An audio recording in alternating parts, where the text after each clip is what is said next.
got chicken, ducks, and roosters on the farm. I'm just beating backwards, snoozing the alarm. Johnny ate the grass, he's mooing on the bong. Gypsy blisters never sing for long. I hope I'm not wrong, I hope I'm not wrong. I hope I'm not wrong, I hope I'm not wrong. I hope I'm not wrong, I hope I'm not wrong. I hope I'm not wrong, I hope I'm not wrong. Oh, hey! Welcome back to the Unstable Creatures Podcast with me, Selena. Today's guest is the homie. Some people know him as Box Builder. Some people know him as the owner of Givr Packaging. He is an awesome human being. We get into the upbringing of his company. We get into comedy. We get into his life story. Super amazing guy, super amazing story. Today's guest is Jeremy Bower. Today's episode of the Unstable Creatures Podcast is sponsored by Constant Pressure Tattoo. If you're looking to get some ink, looking to get some new art on your body, these are your guys. They're located in downtown Melbourne. Always got flash days going on. Some really talented artists over there. They are good friends. If you're looking to get some tattoos, some ink, check them out. Constant Pressure Tattoo on Instagram, again, located in downtown Melbourne. Thank them for sponsoring this episode. There as it did on the show last night. Really? I was barely holding it in. It was so bad. Your jokes were actually so terrible. The jokes are fine. It's just the fucking terrible voice you have. It's just so awful. bad. Yeah. Can you do anything about it? I don't know. I've tried to take tests and you just start smoking more or something? Maybe. I have so I used to have a YouTube channel whenever I was in middle school, which that should have been illegal. I had a YouTube channel whenever I was in middle school and I used to do makeup videos. This is literally how I sound in the videos. Hey guys, welcome back to my channel. Wow, you're really good at impersonating your younger self. It's disgusting. Wow. It's disgusting. I'm That's probably why you were never trafficked. Probably. They probably heard me and said, ooh. No, that was the eyebrows, brother. If you see the pictures, oh my God, I look like Frida. I looked like Frida. No, they were on purpose. They were worse than Frida. It was literally on purpose. Makeup. Eyebrows were huge. Like Fraggle Rock style. Yes. Do you get that reference? Are you guys old enough to know what Fraggle Rock is? I know what it is, but I wasn't there whenever it was a thing. Oh, it was great. When it was popular. It's just puppets and in a cave. He's reminiscing about the 50s. This is way before Afghanistan. Way before? Puppets in caves. Oof. Yikes. You wrote that one on the way here. I just wrote that off the top. I was going to say brown puppets in caves, but that might be a little too off. Well, I mean, it's historically accurate, so you can't. You're right. It's really, it's historically accurate. Was Fraggle Rock the thing that was kind of like what was the one where they would watch a movie and it was the two puppets and you only saw their shadow? Oh, no, that's 2001: A Space Odyssey. A Space Odyssey. Oh. Yeah. Fraggle Rock was a kid's show that was written by the people that did the Muppets, Jim Henson's production company, but it was like the Ren and Stimpy of puppet shows. Really? Was it before? Was it before the Muppets? What did I say? I thought you were saying Fraggo, but you're saying no, Fraggle Rock. Yeah. Fraggle Rock. Was it before the Muppets or during? It was. I mean, it looks like the Muppets. After the Muppets came in. Jake, bring it up. But it was Jamie, come on. Young Jake. Fraggle Rock was I couldn't tell you anything about the storyline. Yeah. But it was these cave. this is gonna. I'm gonna get canceled. It was hey, you're telling the show. They wrote it. These cave fucking species things. I don't know what they were. They really like creatures. Yeah, like cave creatures that lived in the cave. Okay. And they had crazy hair. And this is what you were laughing at as a kid. Yeah. This is the shit you guys were watching. It reminded me of Anxiety from Inside Out. That's what they all. Oh. Yeah. What's your favorite Muppet? Who's your favorite Muppet? Ooh, favorite Muppet? Yeah, just tell us old people stuff. How was Sesame Street? Hey, so what was life like before in the technology? 1900s? I don't know. What was the Black Plague like? How did you survive? It was rough. The White Plague wasn't as bad. I think we're going through that right now, actually. The White Plague is taking... Couch, so. Yes, right. You're in our space. My insurance usually doesn't let me come to places like this. But hey, Section 8's fun. It's a fun time. I usually go for Section 12 and above. Okay, yeah, Sector 12. What is this, fucking Hunger Games? I volunteer as tribute. He's the one on the train that's wearing fancy clothes. Oh yeah, right. Yeah. I'm like one of the proctors. Wait, so what year were you born? 84. Okay. All right. Wow. Dude, Dude, you said that, it's up there. We're the 1900s. You're unlike most young people. You're talking to two people that were born in the 1900s. Oh, okay, so if you were born, that means you're actually younger than my dad. I thought you were like the same age. How old's your dad? He was born in 75. Yeah, I'm younger than him. Yeah. Yeah. Wow, that's crazy. How old is your oldest child? 12. Okay. Yeah. Oh, okay. You still have like children. Yeah. 12. 12 That's and the 10. oldest one. You have younger ones too. 10. Yeah. My daughter's 10. Yeah. And so your son's 12. Yeah. How is that? Is he It's great. Oh, he's a good kid? Oh, they're great. Oh, that's good. So That's good. At 12, Is he I becoming was the homie now? Like you guys are. Oh yeah, we're boys. Yeah. That's what's up. I'm so glad they're not taking after me Yeah. because I was Lord. like in child prison for a little bit. Yeah. Wait, so you were a bad kid? Oh yeah. Okay. Oh, yeah. Super bad kid. Would you light Ooh. something on fire? Tell me why. Yeah. Okay. I lit stuff on fire. I was like, No, but would they actually get you in jail? He's just a pyromaniac. You went to like a program? Is that? yeah, I went to I did 2 years in a boys camp. Yeah. Oh my God. Yeah. I In was Orlando, there, so yeah. Edgewood. Oh, dude. Damn. Was it called Discovery? Is that the one? No, it's a Okay. different thing. Okay. Edgewood was like This was like they take you out, like they have like sponsors, or they have what do they call, like people, like older men that like work for the thing, and they take you out and go camping and kayaking and like. No, this is like you live there and see your parents 3 hours a week. Holy shit! Are Yeah. they working? Wow. Or is it like more like your parents are paying for it? No, it's all like State issued. I think they get some state funding, but I think it's also like sponsorship Gotcha. Yeah. or like Somebody they raise money. Yeah. But yeah, I was like, so like we're getting real deep real quick. Huh, guys? Yeah, yeah. So yeah, when I was Tell us about your trauma. What Yeah. keeps you up at night? let's unpack things. I've gone through a lot of therapy. He just starts crying. Yeah. Oh God. That paper that you just signed, we're actually dead. Yeah, you can't take shit out. Yeah. So yeah, when in like the early 90s, so my parents split, and my grandfather from my mom's side, my biological mom's side, was like, pretty important. Yeah. And like my dad was in the Navy, and this was during the Gulf War, so he was gone. This was And, during the Gulf War? Yeah, the first one. Holy shit. My God, that seemed like that was so long ago. I'm that It old. was Look at so that long. fucking gray in my beard. I'm like, Gulf War? I remember learning about that in high school. yeah, Oh They my still learn about it. God. It's a pretty big deal. yeah. Holy shit. So he was in the Gulf War, the first one? Yeah. Oh my God, that's crazy. And so I was like living with my grandparents, Mm-hmm. and this is after my parents split. My mom was like doing whatever, and so my grandfather died. My parents split, and I was like just kind of lost as a kid. I was Yeah. like, in trouble, emotionally unstable. Yeah. So yeah, my grandmother and my great aunt were like sort of my parents at that point. Yeah. And they were like, this kid's a fucking problem. Yeah. So like, they were like, he's going to go to jail if we keep him on this path. So there was a lady that went to my grandmother's church. Mm-hmm. Her name was Diane, and she was like a counselor for this school. And she was like, we know Jeremy's a problem, so you should try and get him into this program. And at the time, you had to be 7 in order to be able to go. And Jeez. so I like just turned 7, and they're like, yeah, why don't we take a tour?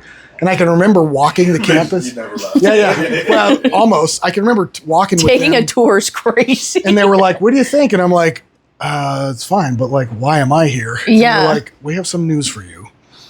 And the timing of it is not clear to me because it was so long ago and Yeah. traumatic. Yeah. But I think it was like within a few weeks, I was like there, Yeah. like at the start of the school year. So I took a tour in the summer, and then like the school year going into, I guess it was 2nd grade, Mm-hmm.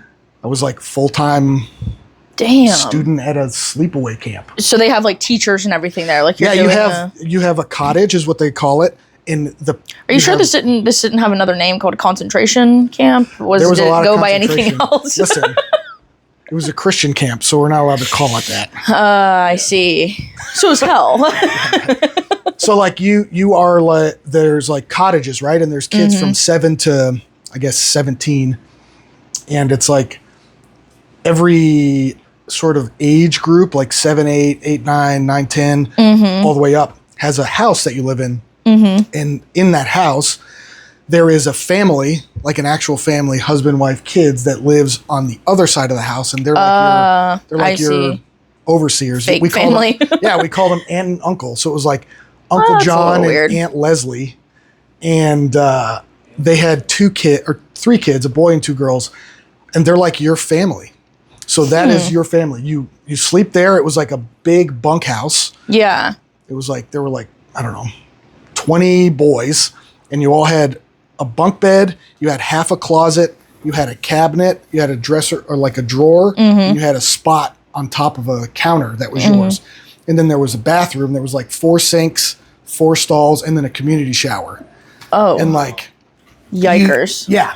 This is like, I'm unpacking a lot of this. I haven't thought about this in a long time. And so you wake up at 6, you go outside and do calisthenics, you run laps. Oh my God. You go to breakfast. Was it fat camp? No, nobody was fat because we worked.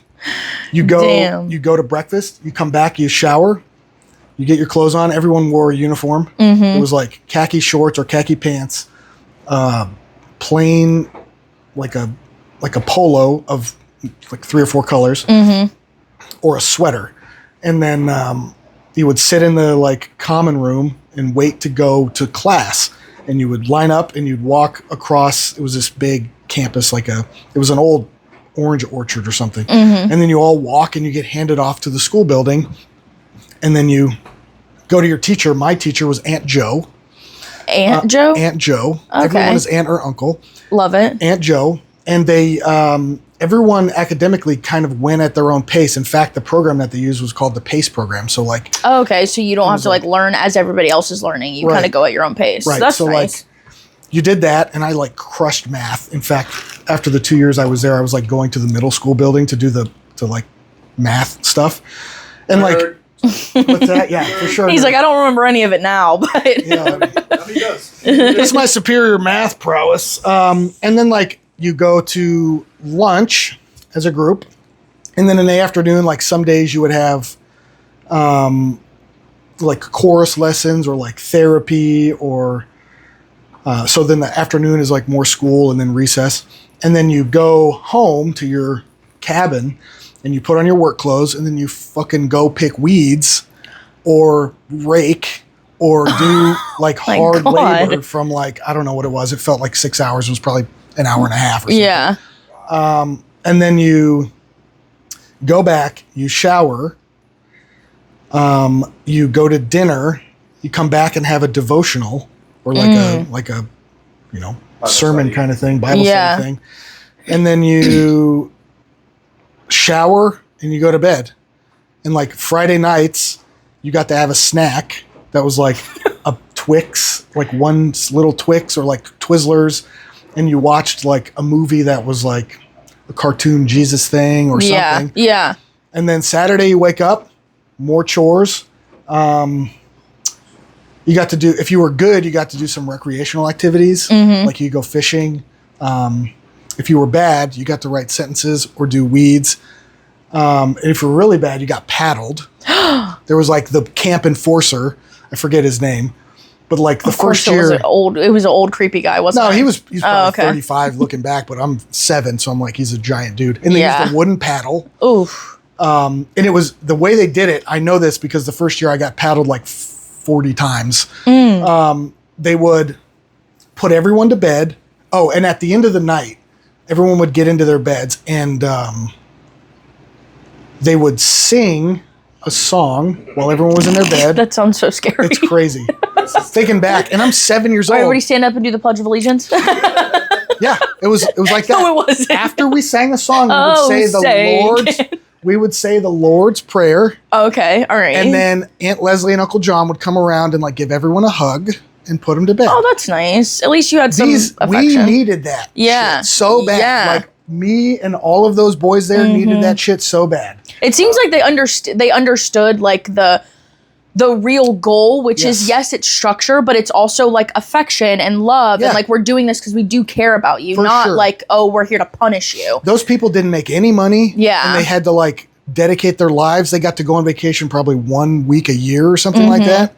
Do you feel like it helped you? Like, do you feel like... It changed the trajectory of my life. I would be dead or in prison if it weren't for that place. Wow. 100%. That's really interesting. I was in foster care, and like I have a very similar sentiment, and like not a similar story. My foster parents weren't that structured. We had a different set of craziness. You know what I mean? Like if I told my story, you'd be like, "Oh yeah, that's fucking nuts too." You know what I mean? Like bike lock on the fridge, fucking padlock. You know, like crazy shit that like kids didn't have to grow up with. But I also have the same sentiment of like, even though it was nuts, like it really, like I would not be who I am if it wasn't for that. And that's crazy that you like. Because I feel like people have like different perspectives of things like that. Like either they have an experience and it's terrible because those people are doing it for money and like don't really care about the kids. But then there's other people like what seems like this that actually care about children and care about like pouring love. And even though like at the time it was probably traumatic because you're away from your family, but you understood the reason after and like it's there. The affection is important. And like, so like, you know, and then so that's Saturday, and then Sunday it was wake up for church, and then after church, your parents could come to church with you, and then they could take you away for 3 hours to do whatever. Usually it's like go to dinner. Oh, okay. And then you come back, and that's it. Gotcha. My mom was like not the most punctual, so there were times I remember like just being like left. What? Yeah. Oh my God. Like she didn't show up, or she was super late. My dad this whole time was like, if I saw that. My dad was like in the Gulf War, so he's like deployed literally sacrificing his life to the Persian Gulf. Yeah, you know, and I think he probably feels like shit to this day that he couldn't like.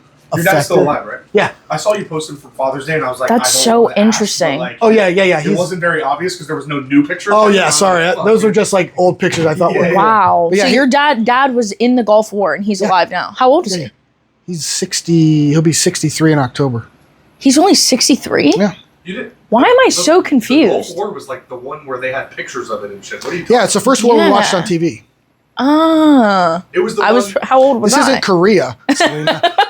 I was had to have been like, what year was that? It was early 90s. You know what's crazy though? Like if you think about it, my grandfather died of like complications of cancer, but like my grandfather wouldn't even be 80. He was like boots on the ground in Vietnam. Like I think he would be like 77, and he was like that's so crazy.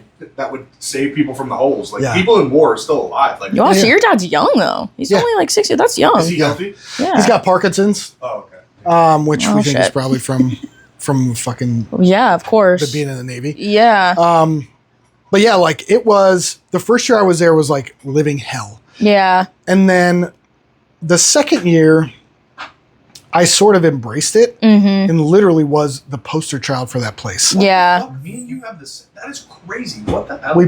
They put me and other kids like on the flyer. Yeah. And I was in the chorus and like I was like one of the ambassadors and I got to go see fucking Shaq play in the Magic. Oh my and, like, God, that's so cool. I got to be on a Disney float. Yeah. That's so cool. So like within a year, it changed my trajectory. They're probably like, it's like such an emotional thing because I'm sure like, do you still talk to them? The people that did that camp? Like, have you had any contact with them? Not really. I've reached out to them twice now because I wanted to sponsor something. Yeah. But I don't know if it's run the same way. Because I was going to say like, it has to be.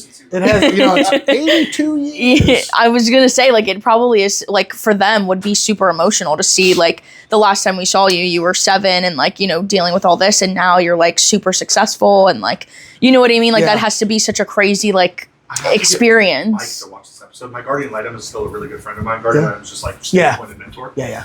And you'd be a great guardian litem. I know you have like a life, but like it's like once a week for a couple hours. You could definitely you would just be great at it, especially if you've been trying to scratch that itch with that camp. Like it has a very similar vibe, except they don't live with you and stay there, and there's not all that structure. But it's more of just like you're an advocate. It's state appointed mentorship. Really, is what it is. But regardless, my guardian litem changed my life. I mean, he literally like one of my best friends to this day. Such a good guy. He's going to get goosebumps when he watches this episode because me and you have such a similar experience because I have that exact experience in foster care. My first year in foster care, dude, fucking got expelled from middle school for having weed on me, got into a couple of fights. I'm screaming at my foster parents. And then, dude, just like 8th grade, I just like woke up. Me and my foster parents, I remember the conversation. They had, I call it my "you're just a white guy" conversation because I was like 14.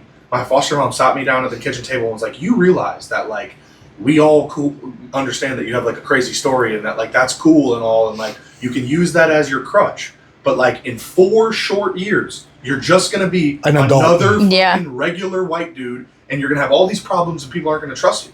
And so I was like, fuck. And like literally the next year, straight A's. Yeah. Literally they poster child with me. I'm at fucking DCF giving fucking speeches and shit to the other kids. Like, it was serious, bro. So like, but it's like, it's so like proof that stuff like that is really important and it's like necessary. Yeah. Why do you feel like you were so bad as a kid? I just think, you know, my dad was in the Navy, and so there's like moving around, which is a little bit tumultuous. Yeah. But also like when your parents split up, your whole like the structure that you think are the confines of your life, right? Like dad is dad, mom is mom. This is how things go. Yeah. It just shatters. Yeah. And so you react because you're looking for attention is what it comes down to. You need attention. You need affection. And if you can't get it the right way, you're going to get it by hook or by crook. Yeah. So that's, you know, the way to get attention is to set shit on fire. Yeah. Figuratively and literally. Jeez. You know, in my bad kid phase, I never went, I feel like it's a very guy thing, a boy thing. For sure. Because I set one bag of chips on fire just to see what would happen. You were making nachos. I was just making like Frito pie. I had a bag of chips and I just lit it on fire. I have no idea why. I could not tell you. I just wanted to see what would happen.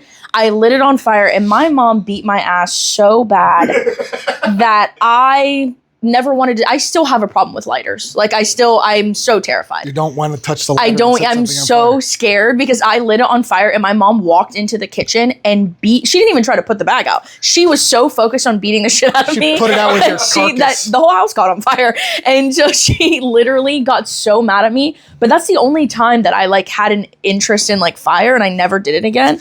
Mine was more like we're going to tie bottle rockets to the dog. You know what I mean? Yeah. I used to do that with frogs. Oh my God, that's awful. So it's awful. I was like doing terrible things. I was to animals? Not to animals, only to frogs. I felt too bad after frogs. I was like, when I was like 10 years old, I got an airsoft gun for Christmas. And who the hell would get you that? You know on a tube frame fence, he's training. They always run across the top with the squirrels and everything. Me and my fucking brother would just sit there with the airsoft gun. As soon as one ran by, we'd pop it off. I remember one day we collected a whole skateboard deck top worth of oh my God. Lizards. Like we literally like laid them out like fish, like you would when you go fishing. See, me as a child, I would have been mortified. And I remember my mom found it, and we could have killed a neighborhood cat. That's how she found it, and she was like, "My children are murderers." It's a crime scene. No, whenever I was that age, my interest was like, I wonder what would happen if I drank a whole bottle of Robitussin. That's what the stuff that I was doing. Like, I was like, what would happen if I chugged this entire thing of NyQuil? Yeah. What would happen? And so I would do it, and that's was my issue. And like I remember one day, I was a little bit older though, because my problems like I was really bad as a kid, but it was more so like it was defiance. Like if my parents said to do something, I wasn't going to do it. Like that was my whole thing. And then whenever I was like 12, 13 is when I was really bad. Yeah. And I remember I was having all these issues. I was sneaking out, lying, texting boys. Like I was a whore at 12, but it was like I was so rotten. And it was because like we grew up in church and like my parents in the church is all like, you have to be, you know, pure and all this stuff. And I'm like, well, maybe I don't want to be. Yeah. And so I remember like my dad picked me up from school early one time and he like checked me out and they're like, oh, Selena, you're getting, you know, left from school early. And I was like, oh my God, did one of my parents die? Like something bad happened. My parents would leave me at school if they could. Leave me here. And so like they're getting me early. That's crazy.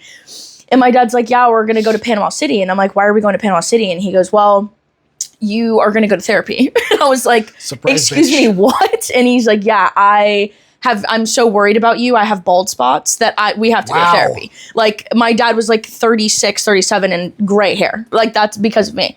And so he literally forced me to go to therapy and we walk in and it's this like 85-year-old woman who has jazz playing in the background and she's wearing like the shoes that they wore on the Mayflower. And I'm like, she's dressed like a pilgrim. Was it hot jazz or cool jazz? It was, I don't even know. I just remember walking in, I'm like, this is terrible. Yeah. And she's like, oh, so tell me about your problems. And I'm like, you want me to tell you about my problems? You have That's an your oxygen job. tank. Like, I think you need to worry about your problems. If I run out of here, you're not catching me. Literally. And so, yeah, that was like the first time that I ever got introduced to like, hey, you need help. Like, you know, kind of deal. My parents were so young. Like, they were just young parents, and they just, you know, I grew up in the era like where technology was getting introduced at like the worst time in our lives. Oh, yeah. Right? So like we're going through puberty, and they're like, hey, have you ever heard of Snapchat? Like, Have you seen Rotten.com?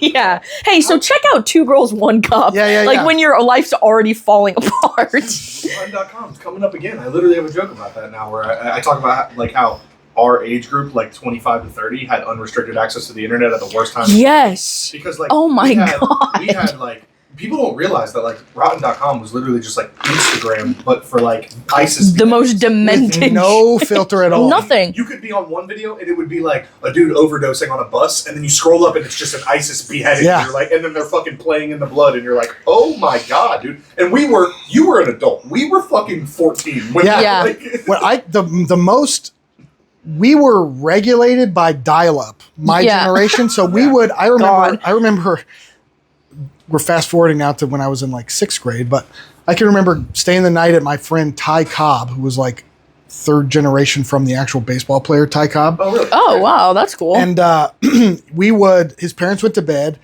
and we would get on his computer Oh, God. and it would be like, So loud. He'd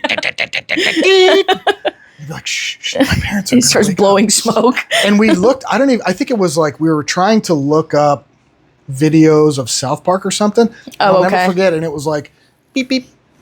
It was like Taking forever. loading lateral lines of this shit. And I'm like, Yeah. this is like. That's so funny. So instead, we shut the computer off and got toilet paper and eggs and egged his neighbor's house. Thank God. And that's You honestly would've a had better fun, use dude. of your time. It was. You know, It was it's more tremendous. It dedication. was You're way getting better. outside. You're playing. The best part about that is you wake up the next morning, you go outside, you're like, oh, what a beautiful day. Well, did you look at this guy's house? What a maniac. Why Who would anyone did do that? this? This is wild, and the HOA is going to have a fit if they see this. Oh, my God. He's like 14 years old acting like a fucking diplomat. Yeah, it's like, Man, if they thought the grass was bad, those eggs are going to be. This He's is calling the unbelievable. HOA himself. Hey, yeah, so there's a house here. this is unbelievable. Someone should call the authorities.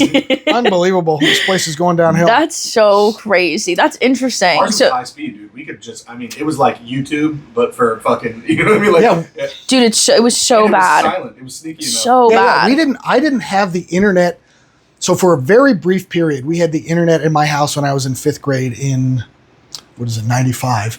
We had dial-up minutes. The Okay. AOL Yeah, discs. And then we got rid of that Yeah. because it could, I'm not sure exactly why, probably because it was like, well, we were moving too. So like It was a biohazard. Those Yeah, things were, that too, the computer was in the kitchen and like, it just Ooh. didn't make sense. yeah. And then the next time we had internet in the house, I was a senior graduating to go to college.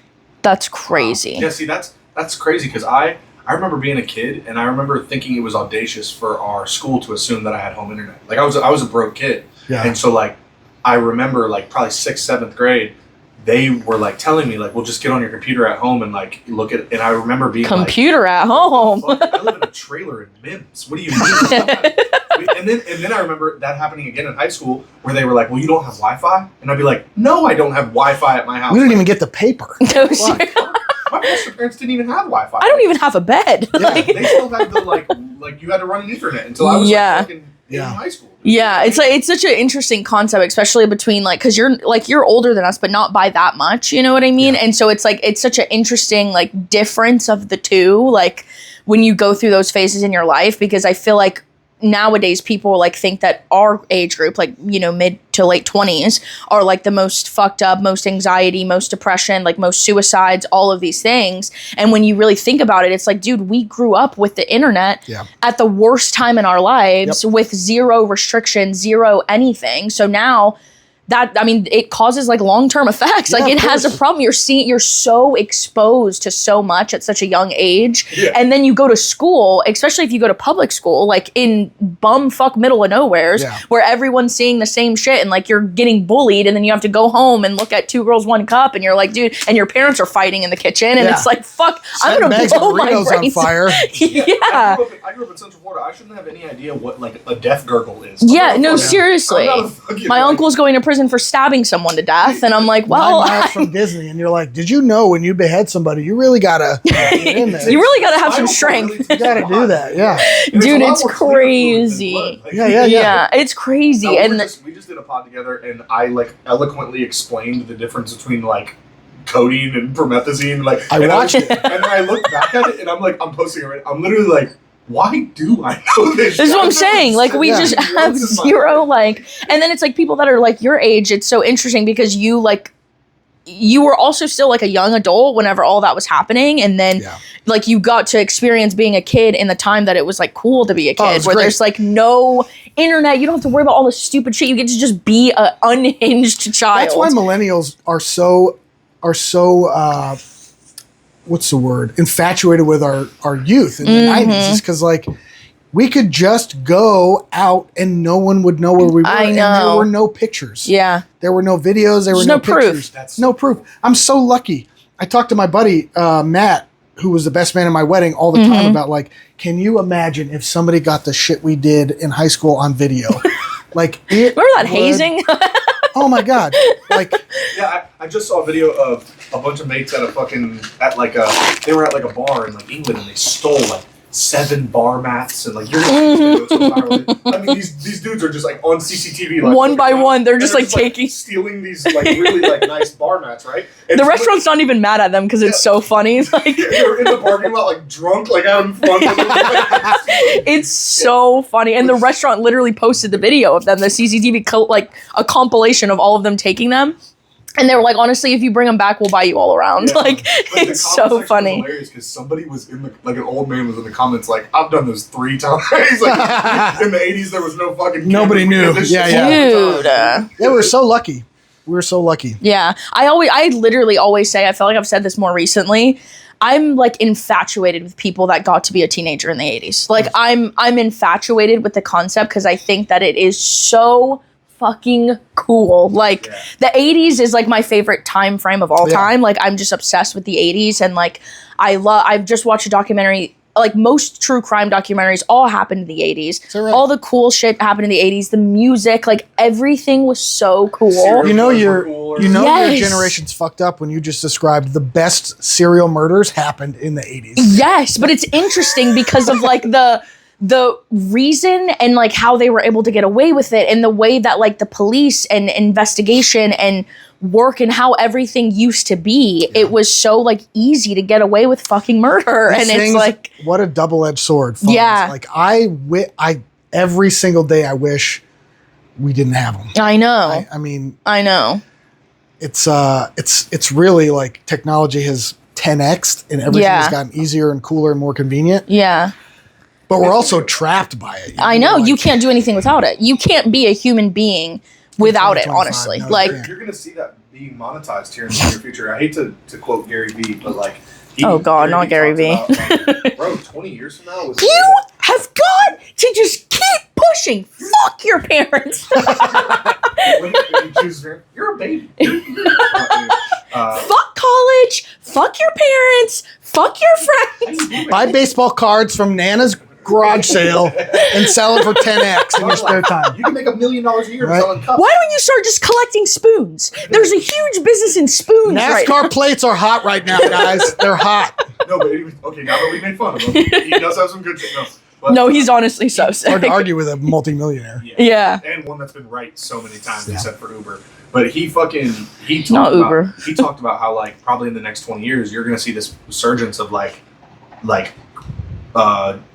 echo chambers that you pay for that don't have any technology. Like with AI being Yeah. so crisp now and so able to converse, there's gonna be a thing where you pay somebody to know that I'm not talking to AI. I want to just go for a walk with a person and know that it's an actual heart-beating human being that's walking with me in a real place. Like, that's actually so scary. You're seeing that now because I already think about this is 14.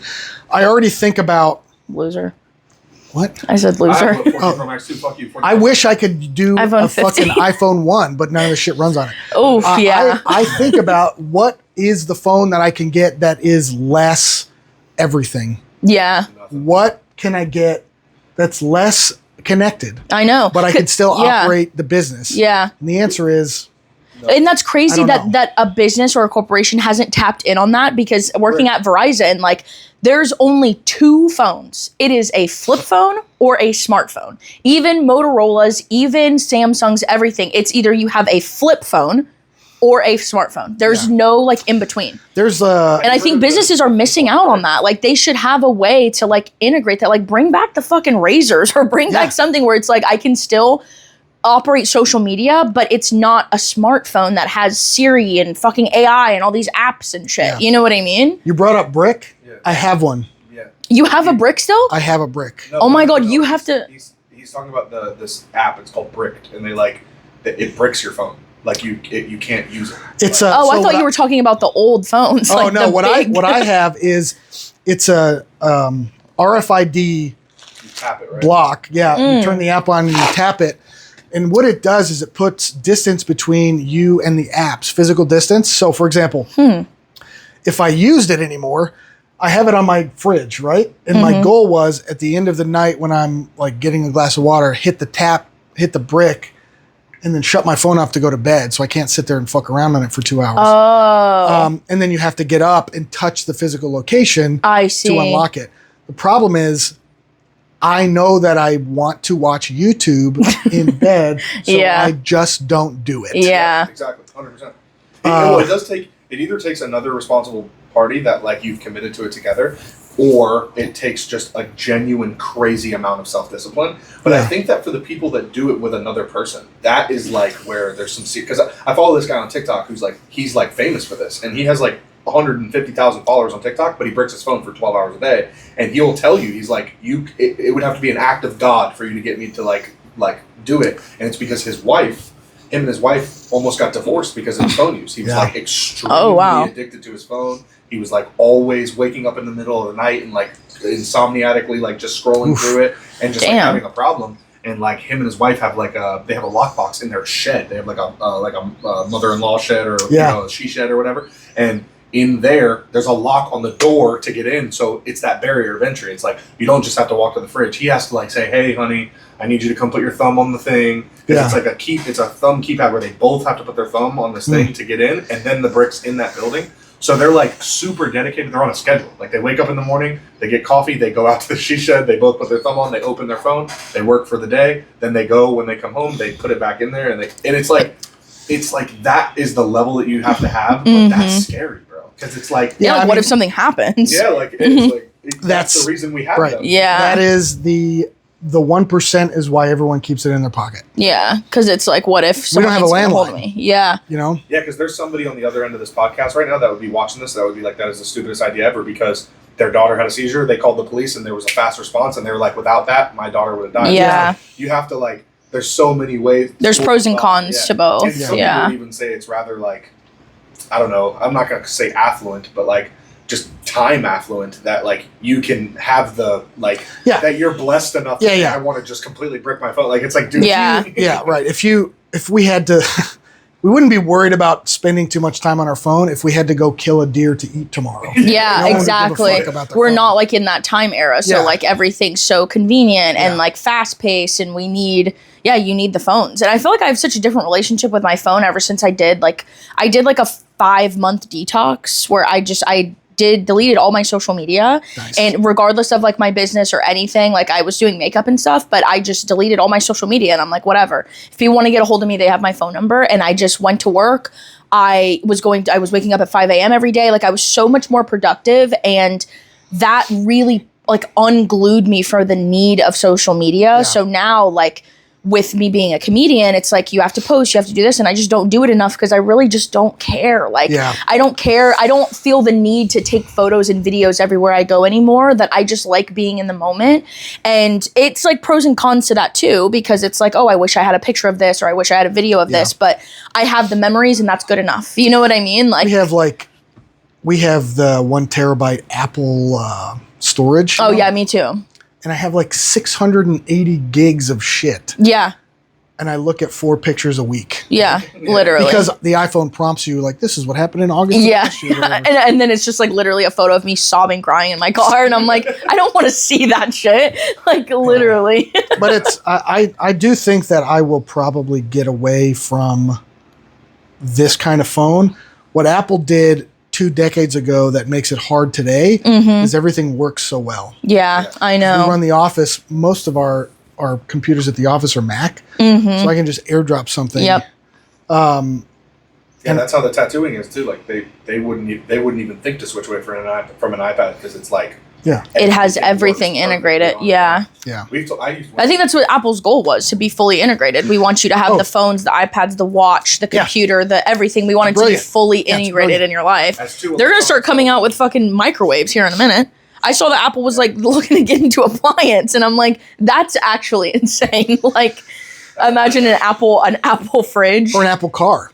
Yeah. You know, they talked about that. They have patents on a lot of random shit. Yeah. And now they have CarPlay, so they beat the mold there because so many people are committed to CarPlay now. Yeah. That, like, any car's Apple now. Yep. They won't buy a car if it doesn't have Apple Play. Won't even, like, they buy a fucking Lincoln with like a $4,000 worth of navigation system on it, and then they just put CarPlay over the top of the screen. Yeah, right. Use my iPhone for navigation. Yeah, seriously. Dude, it's crazy. We used to tell people all the time, being in electronic sales, people would ask us what the difference was, because we'd have people come in with an Android. They've been an Android user since the dawn of cell phones. It's like an old lady. She's always had Android. She's like, my granddaughter told me to get an Apple. And I'm like, look, ma'am, like, it's easy for the people that have always used it, but like, you're about to have the steepest learning curve you've ever seen in your life. Yeah. And then we even tell people, like, okay, well, what's the difference?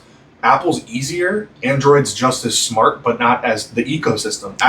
Apple's they sell their ecosystem. They don't sell their tech. Like, if you look at it, like, their programming is rather basic. I mean, it's extremely simple. Like, it can be way crazier and way more dynamic. If you look at like Motorola's leading phones, the way that things move and the things that they have are so much more dynamic. Apple's like, it goes on the screen, it goes off the screen. It's very, very simple. Very simple, yeah. But, like, it's the ecosystem that you can't get away from, because it's just, it does what you want it to do. And when I get a new phone, I just like click them together or whatever. Literally. Like, this is now my phone, the old one's gone. Yeah. It's so crazy. That's like, before I quit, because I just quit a few months ago, like, Samsung's like, dude, like, it's all integrated now. Yeah. They use the same It's charger. just as fast. I can put my iPhone next to a Samsung. It transfers everything. Everything's there perfectly. Just 3 or 4 years ago when I started, it wasn't like that. Yeah. And it's like scary how all of it's coming to a head. It's but dude, is it a true thing that as you get older, it takes longer to pee? Yeah, for sure. Damn, dude. Is it just like this? I'm sorry. But like, you're in there and Jake goes, oh man, old man does take him a long time to pee. And I was like, Jake, he can hear you. No. It also takes a long time to drain. You know and I was like, and then I was like, well, why? And he goes, it just takes longer for it to start. And I'm like, I think that's everything. Is that the starting point that, like, or is it just the flow is reduced? It's reduced flow, but also like, I think you pee more often, so there's just like less I see. pressure. You're not like 100%. Yeah, but you have to look forward to. Have fun. That sounds terrible. So did you go to college? Yeah. Where? Here? I went to Syracuse, so I stayed in Syracuse dorms. Okay. And took Syracuse classes, but I paid state tuition for the state school that shares a campus with Syracuse. Oh, okay. Yeah. That's nice. So where did you go to school? Like, where are you from originally? I was born in Jacksonville. Oh, okay. Dad moved around, so I lived in Florida, Virginia, Alabama, Illinois, New York. But I went to high school and college in New York. So I went to ninth grade, upstate New York near Canada. And then I went to 10th, 11th, 12th grade in Saratoga Springs or close to Saratoga Springs. And then I went to college at Syracuse or SUNY ESF. Yeah. That's cool. And then what did you do after college? Like, did you have a job? What did you do? Yeah, so I went, my degree's in paper science, and I got recruited to work for a company that sold industrial enzymes to the paper industry. Okay. and I traveled all over the U.S. and Europe, and I hated it. And so I only was there for less than a year and got recruited to a company that makes boxes to work as like a liaison between the box manufacturing, the paper side, and the chemical side. Gotcha. I got bolted onto an existing team that was developing technologies to make boxes waterproof and recyclable. Because historically, you guys are about to go to sleep. No, I think it's cool. It's interesting. Historically, like banana boxes, fish boxes, chicken boxes are coated with paraffin wax, and they have to be burned or landfilled. So you lose a lot of good fiber that way. So this company was coming up with a technology that made them waterproof and recyclable. And they needed like some subject matter expertise on coatings and whatever. So I joined that team, and then we wrote a couple patents. Those patents issued, and then the product became commercialized. And the R&D group that was primarily focused on that sort of got disbanded. And the VP of HR and the president of that company had to fill a role for an account manager that was for the largest account corporate-wide because they had lost a sales guy, and the customer wanted somebody that was technical and not like a sales guy. Yeah. And so they came to me and they were like, hey, we have this job for you because we've seen you in front of customers and you also have some technical acumen, and we want you to do it. You just sort of take care of the account, but you don't have to sell anything. Because at that point in my career, I was like, I'm not a sales guy. I'm an engineer. Yeah. Because I had been an engineer for a few years before that. And so I was like, well, who's the account? And they're like, well, we can't tell you until you accept the offer. I was like, all right. Surprise, I guess I'll do it. And it was Hershey's Chocolate. Wow, that's cool. I think the largest account the company had, and the company was a mid-sized company, family-owned company. They had like 2 paper mills and like 13 converting plants. And one of the plants was a major supplier to Hershey's Chocolate in Reading, Pennsylvania. And so they put me in that job, and like I learned about boxes, printing on boxes and converting them and stuff like that. And then got into sales on my own and opened accounts and then sales management. And like, then that company got sold and I left and started Givr. That's crazy. So you went to college for paper science. So what made you go into that? Like, did you get interested in it in high school? Like, that's it's such a specific niche thing that like I'm so interested in that. I didn't know it existed. So when I was in high school, I was like academically pretty good. Yeah. And the high school I went to had a program for seniors that had met the academic requirement to graduate. Where you could go, I was either 3 days a week or every day, I forget. But half of a day you would go work in industry. Okay. And so they approached me about the opportunity. It was either that or do jazz band, because I had been a drummer forever. Okay, that's cool. Like since I was, I don't know, 9 years old or something, I was a drummer. Or maybe 10, whatever it was. So I had been like competitive drummer for orchestra and all of that up until my senior year. So like it was either do this internship thing or do jazz band, but I didn't make the jazz band. Oh, okay. And I was like, fuck. Well, so I guess it's paper, brother. Well, I guess I'm gonna do this internship thing. Yeah. So I accepted the internship, and they had this company, Greenfield Manufacturing, who was owned by a guy who went to school at the paper school. And they did like toll manufacturing, which means General Electric would send them a bunch of chemicals in a big tank wagon, like a big rail car, and they would blend it with some other stuff and put it in smaller stuff because General Electric didn't want to do that. They just wanted to sell it in truckloads, and then people would buy it in smaller lots that went through this company. And so I worked there as my internship in high school, you know, taking one of my jobs was taking bung holes out of drums. You know what the word bung hole comes from? It's the hole in the top of a drum. Yeah, yeah. The bung is the thing that goes in, and the hole is the hole. Yeah. So I was screwing bung holes in high school. And so I worked there, and the owner of that was like, hey, what are you doing for college? And I'm like, I have no fucking idea. Yeah.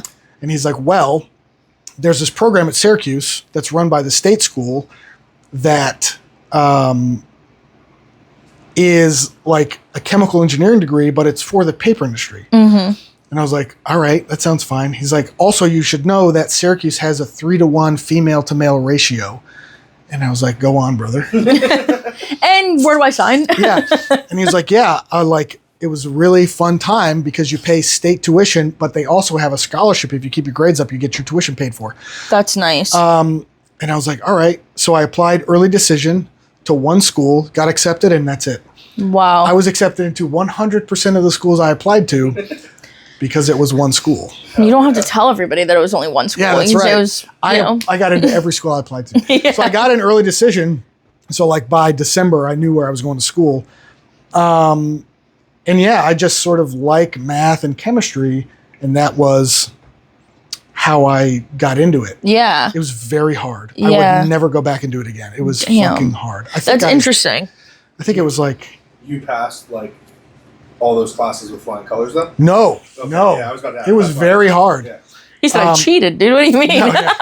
It was... So anytime he was like, yeah, organic chemistry, I'm like, if you got an A in organic chemistry too, like, let me ask you a question. I took organic chemistry 1 twice. Yeah. I took organic chemistry 2 once.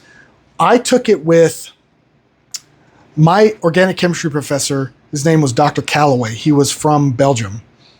He taught the guy who created the chickenpox vaccine organic chemistry. Wow. Damn, that's crazy. He was a very smart guy. Wow. And I was not good in organic chemistry. Organic chemistry, what a lot of people don't know is like... I don't even know what the fuck that is. It is the gatekeeper for dirt? doctors getting into med school. Yeah, it's literally very hard. If you can get like, there's people that get all the way to like you pass, you can be like AP chemistry in high school. Yeah. It's chemistry is a math class. Like people don't realize that like it genuinely isn't much of like the standard science you think I about. cheated my way through every standard, But like you required chemistry class. I only took one because it was a requirement. I cheated my entire way through. I'm actually the reason why phones were banned from that guy's classroom still to this day. I am the reason. Literally. Let me explain it to you. I got hundreds through AP chemistry 1 and 2. Oh, hell no. I was a fucking didn't get a single idiot. question wrong. I'm that nerdy. I was like, they give me the formula? Like, fuck yeah, I got this. You know what I'm saying? Not I me. don't have to remember anything. No arithmetic. But anyway, like, I completely smashed like standard chemistry 1 and 2 AP when I was in high school. I had the same, this was the coolest part, I had the same professor for my organic chemistry in college. And we get there and she goes, most of you are going to drop this class by the end of the week. Those 2 classes that we did in high school, those are an acorn, and we are now in the oak tree. And like, it is a whole monster. And what he's talking about, were like, people literally like don't get a B in their whole life, and then they meet organic chemistry and they're like, oh, this is like true intellectual. Like, yeah. This Oh is my real God. school. Yeah, like, Yeah, it's hard. I mean, I think I took something like 40-something credits of chemistry classes. I think I graduated with 134 credits. I was at least 18 credits a semester, and then one semester I think I took 19 or 21, I forget. Interesting. I took OChem, AChem, PChem, a lot of chemistry. So you really went into like the creation of the boxes, like not even just like the concept of making boxes for companies, but you were like interested in the science that makes you probably look at wood, so like material. I do. Tree, like, what the fuck? In fact, it's funny you mentioned that because I was the last class that went through that took what's called fiber identification in wood species. So we would literally take wood species, they would cut slides of wood, and you'd look at it under a microscope and you'd have to go and be like, this has this species is white pine or That's white insane. Yeah. Wow, The fact that people are getting $80,000 in debt to learn that shit is insane. That's I think mine was like wild. $116,000 in Oh. loan debt. And that was back in the day, bro. Like, imagine if you were a fucking chem. Wow. Do you have a master's degree, or is that No, that's just just a 4-year? undergrad. Holy Oh my shit. God. Jesus Christ! But you also. Oh are my there's probably God. not many fiber. I mean, there's probably not many paper science majors out there. Right? No, I want to say we had like 40 people in our class. Maybe it was 20, I forget. But I graduated with 11. Wow. Yeah, there's People- got to be less than a people couple don't thousand of you guys. Yeah. People don't stay in that degree Yeah. because it's hard. That's It's very crazy. So what pushed you to start Givr? Like you were working for other people doing this whole time. So what was like the thing that you're like, I just want to do this on my own? Because that's a big transition. Like, Yeah, I really liked working for the family-owned company that I worked for that sort of developed me. I had good mentors, and I was like, sort of the rock star, or one of the rock stars there. I was like the youngest sales manager, managing the most business, and like they're gonna watch this and be like, "You were our worst employee." like, that guy never even worked here. This is all fucking lies. That janitor guy? Yeah. That guy swept the parking lot. He doesn't know anything. He was overnight security. Yeah, right, exactly. No, I got awards for that. I have them hanging in my office wall. That's cool. So, I mean, and I liked that. And then when they got bought by a multinational public company, and it just like the vibe changed. So I went, I was the sales manager at the time, and I was sort of like working my way up to be the general manager of the facility, and then another one we had. But I went from managing, I think I had 11 salespeople and 6 designers and 6 customer service that were reporting to me. And I went from sort of like managing people and seeing customers, and then they took over, and it was like, fill out this spreadsheet. And all of the authority and decision making that I had over our plant was pulled up to a higher level. So I was just like a high paid Excel worksheet guy. Yeah. And it kind of sucked. Yeah. And that's been confirmed as like the culture change by people who stayed there. And so I just didn't like it. And we didn't have any debt. We paid off all our student loan debt, or I paid off all mine. And like, we just had the house at the time.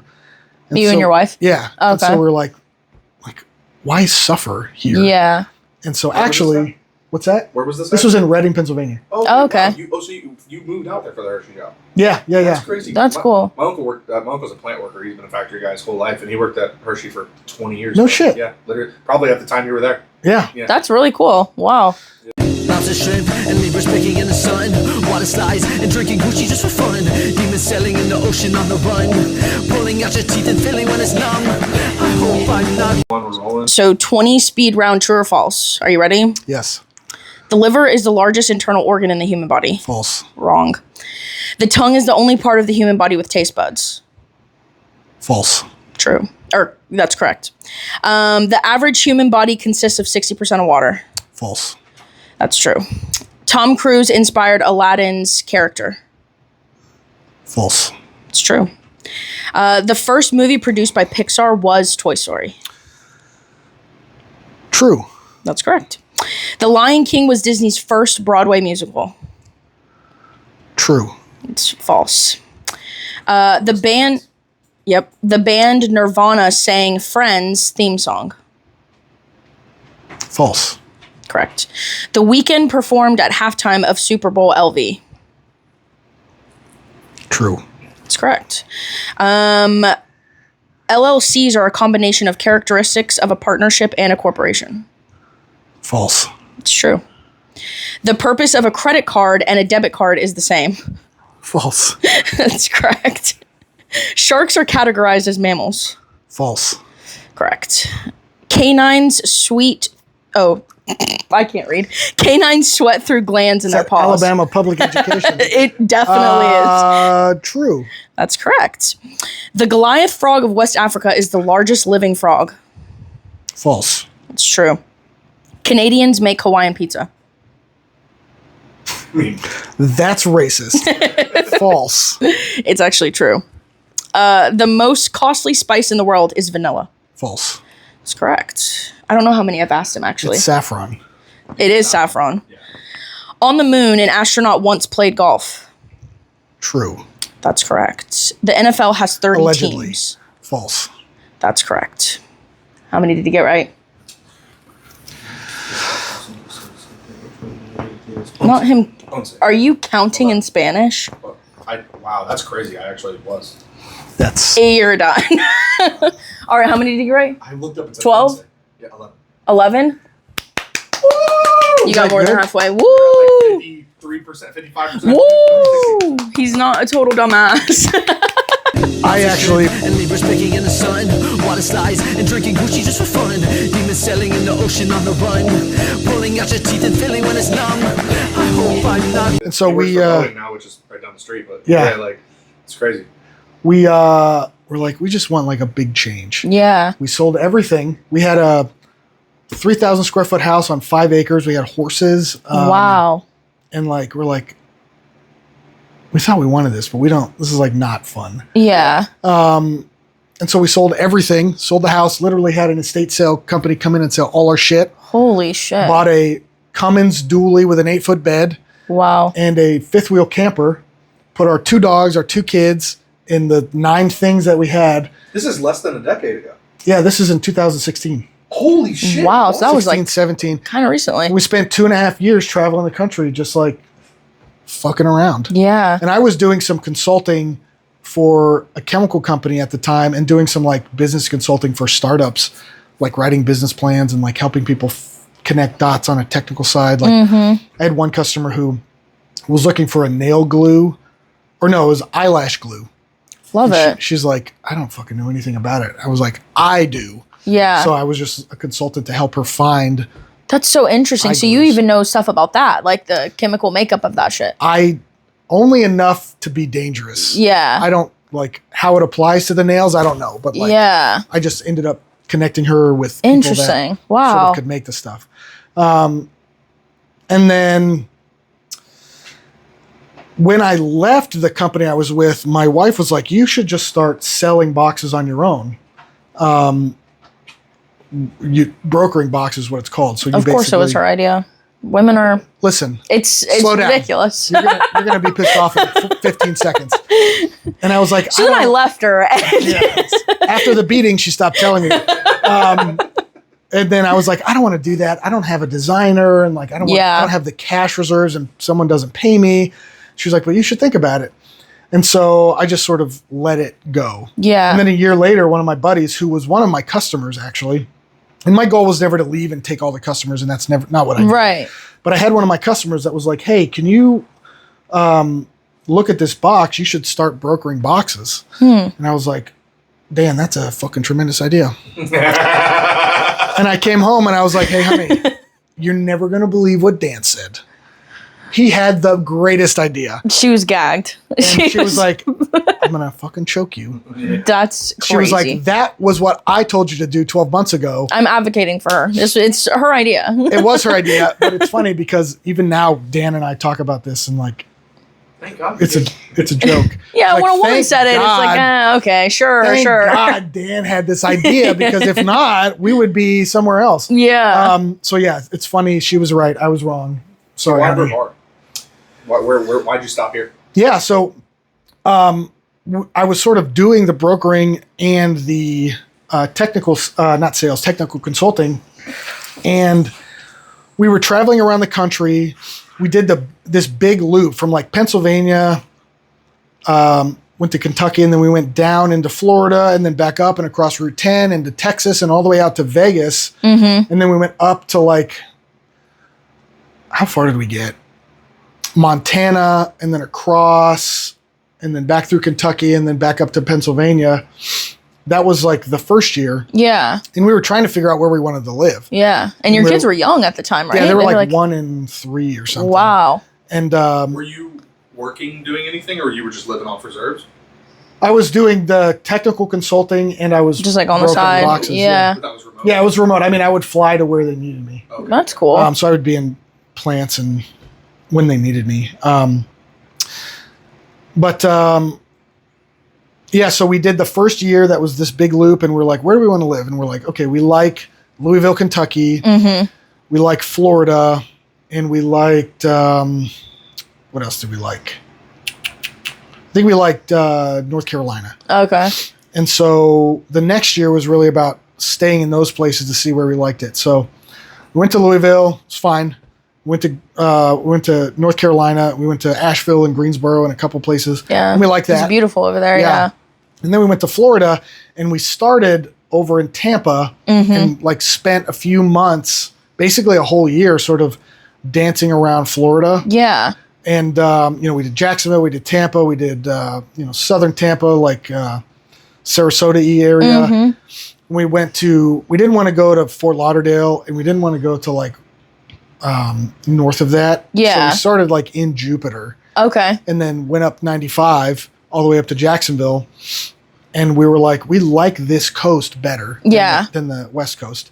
Now it was, where do we find a house? Yeah. And so Jacksonville, we could have bought a house up there. I mean, I'm a lifelong Jacksonville Jaguars fan. It sucks, I know. Yeah. Cringy.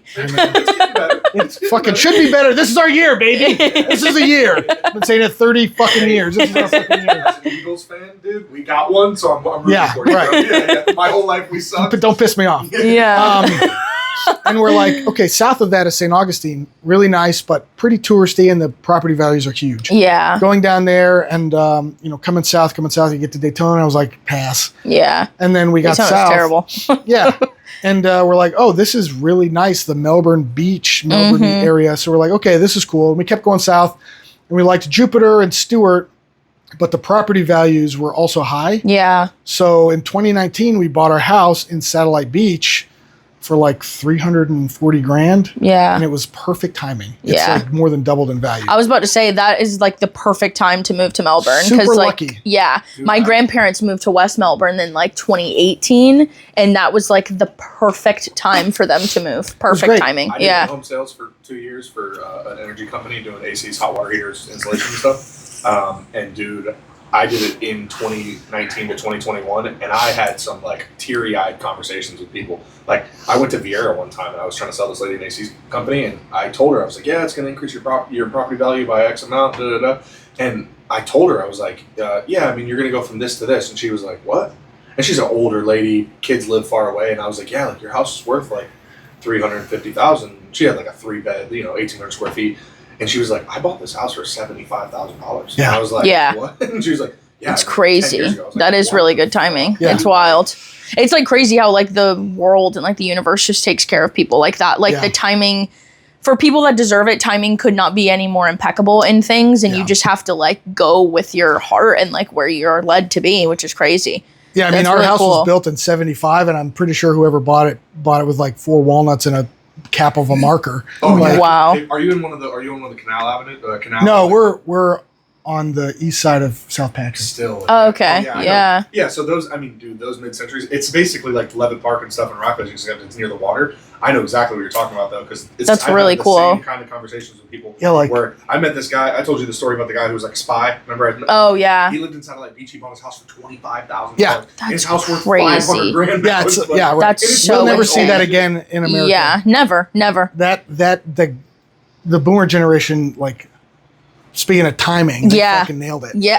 Seriously. They nailed it. And now we're Really just cool childhood, but Yeah. they're rich. Yeah. And So now I- we're just fucked. We I see got the terrible meme that's like- education. I see the meme that's like, Meemaw really lucked out on timing. She spent the 60s getting drunk and having sex with Yeah. random people, in the 70s, investing in the stock market, Mm-hmm. in the 80s. The next 30 years is going to be crazy, though, because a bunch of motherfuckers like you are about to invest a lot of money, or about to inherit a lot of money.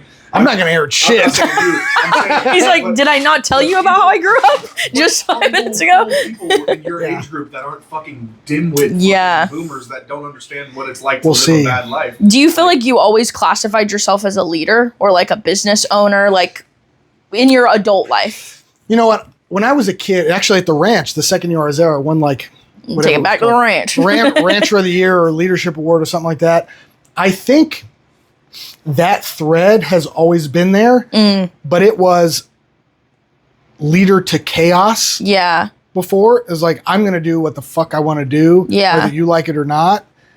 And that means burning down forests, Mm-hmm. or it means rallying troops to do something. I Yeah. really hit the nail on the head with lighting shit on fire. That was really the one. Huh? That's the Have you gotten pushback from that? Because I know like industries, like specific people that go into professions, especially like with vegans and like, Greta Thunberg and like Yeah. all this stuff happening. Is there a pushback like that in the paper company? Because you guys are destroying our planet? with regard to like that personality. Yeah, or just like interest groups or like people like, just having pushback with what you're doing. Like, I think that's so interesting. With what we're doing now, I think, so there's more copycatting than there is pushback. Mm-hmm. So when we started the whole like tree planting for packaging thing, Yeah. we saw others immediately pivot. Start and do doing the it. same thing, which is great. Some people are like, I've been asked, does that bother you? And I'm like, first of all, they're not doing it like we do it. They can't tie it to the mission like we do. They're just Yeah. like, every box, every order plants one tree. So they're not technically sound enough to So do how we Givr do. plants trees for Givr, like your boxes? Yeah, so we don't plant them. We work with businesses that do that as their primary function, like non-government organizations. Okay. But we offset the fiber used outside of the supply chain. Gotcha. So there's not really been pushback. There's been copycatting, and there's been a push to sort of market the same way we do. Yeah. But everybody that's tried to do it has done it as a supplement to what they already do. So like a piece of it. We went the counter marketing way of making it sort of the pillar of the business. Yeah, I was about to say, like, your main point. Yeah, and it's not for clout. It is because that's what we feel is right and good to do. Yeah. Some customers don't know that we even do it. Yeah. And some customers do, and they love it. At the end of the day, people are going to pay the best price for a box because you can get that shit from anybody. So if we are charging more for it, they're not going to buy it. Yeah. So we do the mission component because we want to do it. Yeah. Not because it's going to get us into It's your business model. It's what you want to stand behind. Yeah. But in terms of like the question about leadership, I think I was basically unemployable my whole life because I have a very strong vision of how I see things. Yeah. Amen. And I don't like to do things that I can't see as the best way to do it. Yeah. Which, you know, as a kid means this adult just told me to do something that is fucking retarded. Yeah. I'm not going to do it, and I'm going to get in trouble. As an adult, it becomes, in the corporate world, I see you guys doing this. Here's what I think as a guy that's been here 6 months. Then they come back and say, oh, you're an egomaniac. You don't know what you're talking about. Except for the fact that 2 years later, they all have the same idea and they end up doing it. Yeah. Which has been a lot of my career. It's funny because Amy, my wife now, is like, she knows my wife now is crazy. It reminds me of the TikTok challenges where they're like, my current wife, and their wife's just like, excuse me. Because I was talking, why did I say that? I was thinking about, I'm going to get in trouble. I was going like, my wife now knows that it's coming. Oh, like her mindset now. Yeah. Oh, okay, I see what you're saying. I see what you're saying. I've only ever had one. Now she knows that it's coming because I'll say like, in 6 months, you're going to hear this again. And like time after time after time. Yeah. She's like, I don't doubt it. Yeah. Stop fucking telling me. She doesn't care anymore. It's like, I know what you say is going to happen is probably going to happen. But then it's like me coming home and bitching. Like, they should have fucking listened to me. Right. But now that I work for myself, it's less of that. And it's more like, this took too long. Or like, I should have done this sooner or something like that.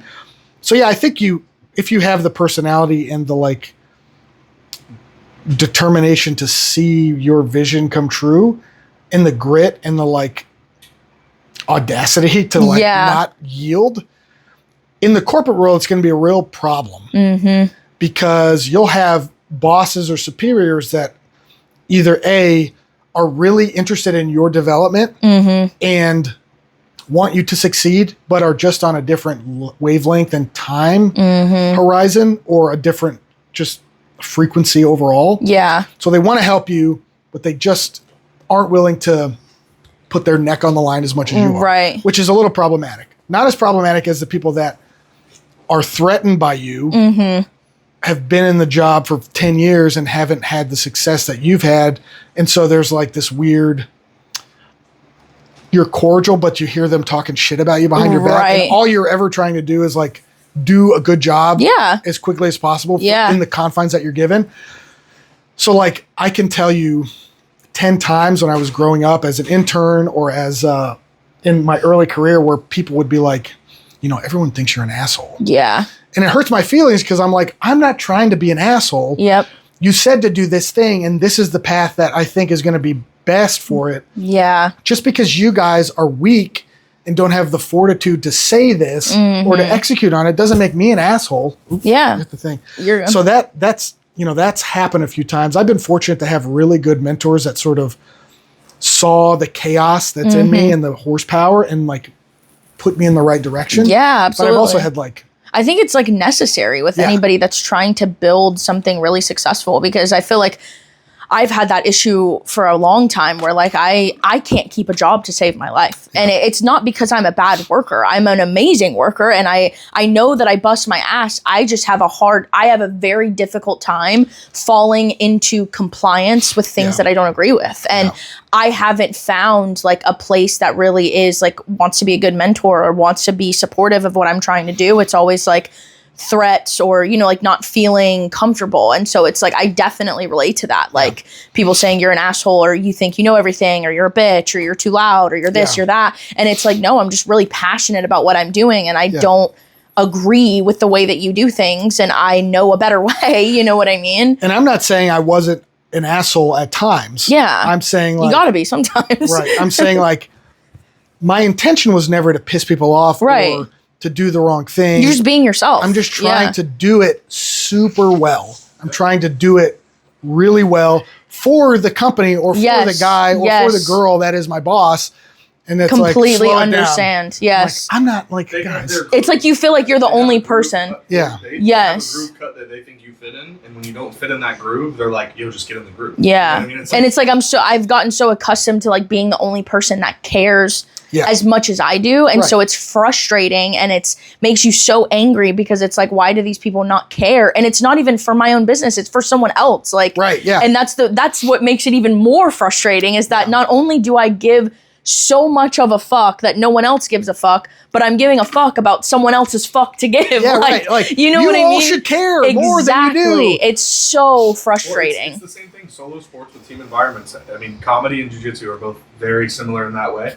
If there is not somebody to blame something on, like when it really comes down to it, if it's you, I'm going to try to do it the best I can. Yeah. People are going to agree with that.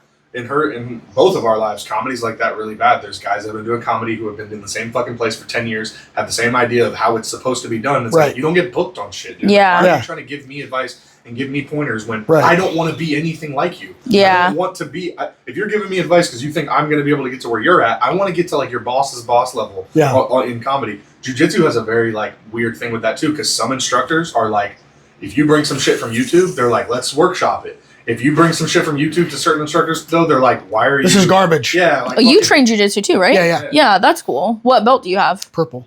Oh, purple. That's good. It's a code of royalty. That's cool. It's all downhill from there. It's just brown and black. It's like, I'm not interested in Yeah, those are not the good purple colors. Looks pretty. That's cool. How long have you been doing jiu-jitsu? I started in 2013, so a very long time. Okay, cool. And then I took like 8 years off. Oh, nice. That's like most common. Yeah, I've been doing it since 2012, but I didn't do it for like 10 years. Yeah. I've been doing it for 4 months.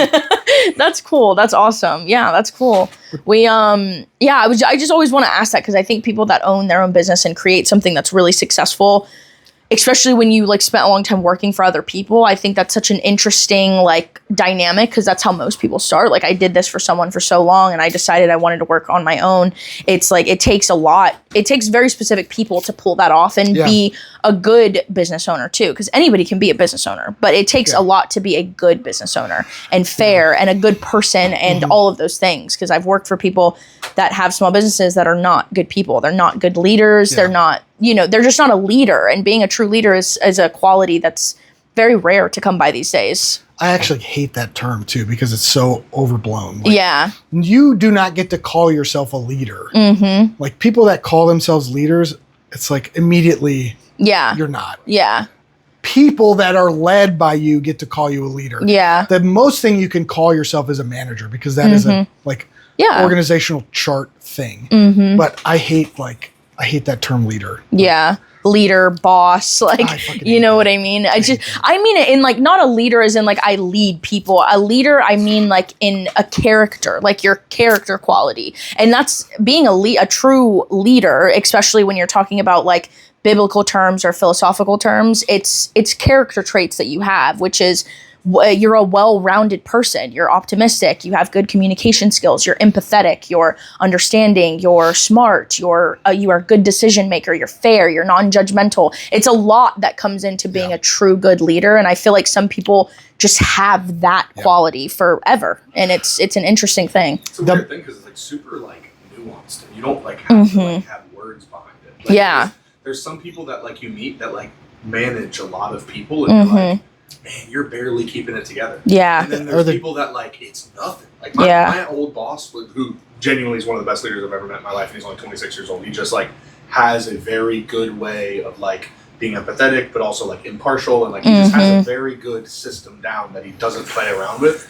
And it's also rules too. Like most good leaders are like unwavering. Like, we do this way, and like if like there's no like ifs, ands, or buts, because if we make it easier, or we make it lazier, it won't work. You know what I mean? Like some of it's just that you can't even talk about it because it's like, he just is. It's like, it's hard to explain. Like, the best mentor I ever had was a guy who came up from the floor, did all of the things, had a ton of experience, had his own business, and then sold it or exited it. And he was like, he had my respect, and that's critical for me. It's very difficult for me to work for somebody in the corporate world if I don't have respect for them. Yeah. And I can lose that too. You can have it and then lose it, which has happened to me a few times, where like, today, I really respect this person. I'm ready to go execute their mission. And then tomorrow I found out something or something happened. And I'm like... Changes your whole perspective. I don't want to answer this guy's phone calls. Yeah, yeah. It's real fragile, that whole dynamic of like seeing somebody as a leader. It's one decision away from like you losing it for them. How do you think the Catholic Church feels? Right. Exactly. It's like, man. There's an American Pope now. Yeah. Everybody's mad. And he's from Chicago. Yeah. It's insane. Probably puts fucking pickles on his hot dogs like a savage. Honestly, I had a hot dog the other day from Mustard's that had a pickle on it. I'm not even going to lie. It was amazing. There we go. I'm not going to lie either. I do like that. Yeah. In certain environments. Yeah. But that was certain environments. That was the first thing I could think of about talking shit about Chicago. Pickle on a hot dog. What other thing do they do there? Deep dish. Deep dish. It's not fucking pizza. I mean, homicide's pretty big there. Yeah, they're really big into murdering people. Really big into homicide there. Yeah. Big fan. Yeah. Big fan of counterfeit money and homicide. Yeah. Yeah. It's counterfeit money. No shit. Counterfeit money. It's a big deal. Yeah. The mob is still there's a lot of extortion going on. They're big extortion fans. Oh, nice. Like pro level shooting though, for sure. Yeah, no, it's for real. Pro level. NFL level. They might honestly, it's one of the few areas where the victims and the cops shoot just as accurate. They're really, I mean, they're neck and neck over there. Yeah. The Florida, the cops have been winning for a while. Yeah. Chicago, it's real neck and neck. It's every day. There's someone. They're leading their division for sure. Yeah. There needs to be. What pisses me off about cops that kill people though? It's like, imagine dying and going into heaven, and it's just some 5'7" fat fucking Chicago white dude. And he's just like, and you're like, yikes. That's the guy that killed me. Like, I train jujitsu murderers every day, and the dude who couldn't even wrestle a pregnant woman, that guy is the one that shot. It's so funny. I saw this one, like, people that are trying to petition for a race, but it's like only people that are current police officers right now, and they want to do like races, like against people who actually run like in an Olympic races, and then police officers. And it's like, yeah, I mean, that's not even fair. Oh, yeah. That's like telling Mexicans to race Americans in a swimming race. Like, dude, you're screwed. Yeah. Like, there's no chance. Yeah. You know Emmanuel Clark, right?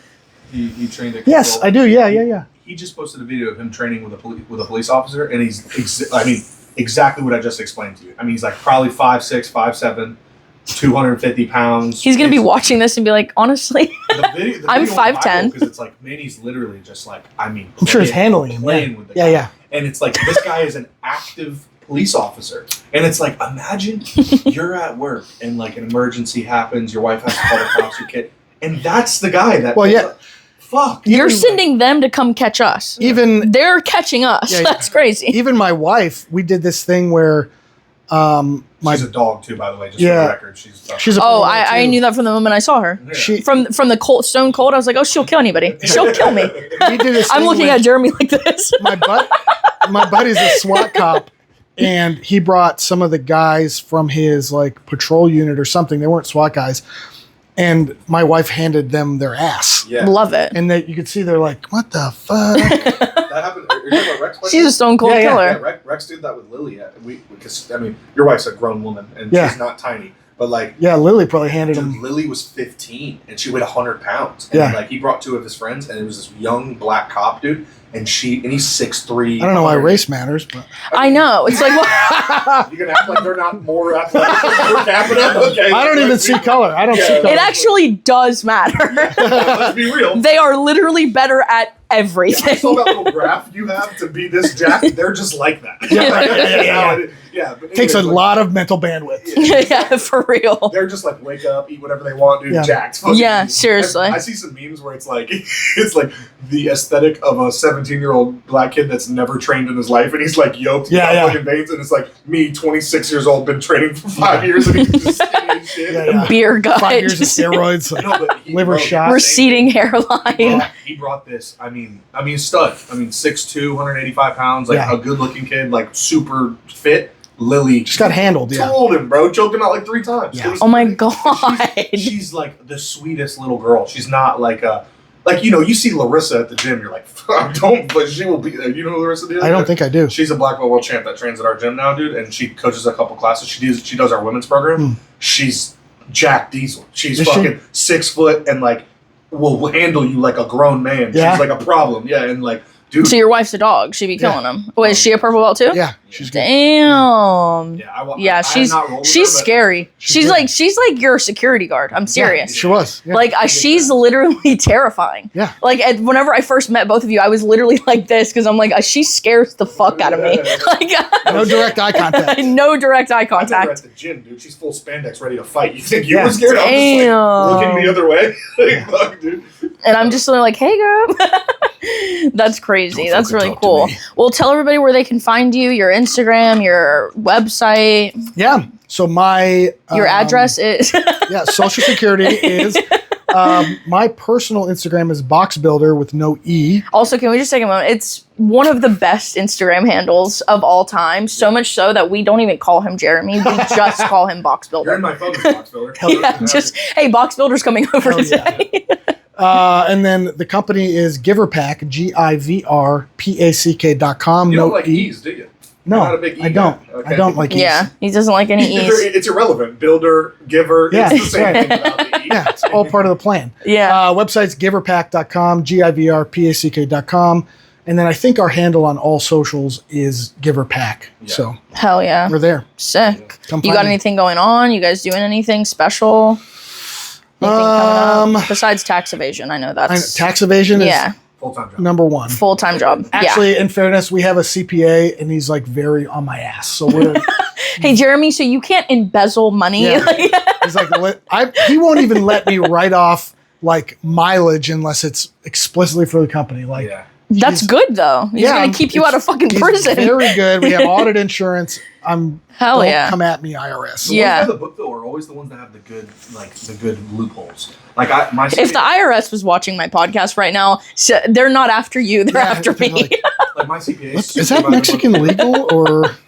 Hey, she told us her name was John Wick. Oh, I don't know what's going on, but Her social has 11 numbers in it. This makes no fucking sense. and there's an X in there, so I don't know what the hell's going on. I'm like my CPA, he's like super by the book, and like same thing with the mileage, and like you can't buy clothes unless they're like for the business, and like you can prove that or whatever. Yeah. But then he's like, but if you want once a month, you can buy $1,000 worth of Publix gift cards, and you can say that you gave them to people. But if you swipe them, like who fucking knows? And I'm like, what the fuck? Dude? He's like, I mean, if you give 9 of them away to your customers, and then you use one for your own personal, you can write all 10 of them off. I'm like, all My right. guy's not even that. He doesn't allow me to do shit. We close our books every month. They're all reconciled. Like every fucking penny is tracked. That's good though. That's awesome. Maybe He's mine's gonna not as good as I thought. yeah, Fuck. he's gonna keep you out of prison, which is important for the boxes. They're after the box guys now. Yeah. I Hell know. yeah. I know. Well, that's sick. I appreciate you coming today. course, Thank yeah. you so much for donating your very rich time to come to our Yes. Section 8 Actually, neighborhood. who do I talk about payment with? So you would have to talk to Poppy. She handles all of our books. Okay, There might be a lot of growling. And barking, Yeah, but, she like, might bite the shit out of you, but it's just she's just letting She's you know. actually the CPA I was just talking about. yeah. And I know you don't have insurance. Yeah. We bought her off of Craigslist. So Yeah, right. You're an illegal citizen. yeah, Yeah, right. Jake actually bought both of us off of Craigslist. We came with Yes, a package. right. Yeah, he That said I makes forgot to sense. tell They you were a Mexican both comes with her. barking. Yeah. It was the dog that was for sale. Yep. And there was a little thing at the bottom. It was like Mexican handler included. Yeah, Yeah, the yeah. dog was in the AC when I got there. She was chained up in the backyard. Yeah, Yeah, right. yeah. Yeah, And I'm yeah. just picking weeds. Yeah. The growling was weird, but He was into it. It's fine. All right. Well, thank you so much. Yeah, of course. You gotta do this. Bye. You got to do a heart. Do you know how to do it? There it is. Hey. The Superman logo. That's right. Watermelon goblin size of King Kong. Watermelon goblin size of King Kong. Glasses shattering, million fractions on my face. I can't seem to put them back together in one place. Fractured on my fingers, swollen tongue is out of taste. Cut down all my trees, I'm catching monsters by the lake. I hope I'm not wrong. I hope I'm not wrong.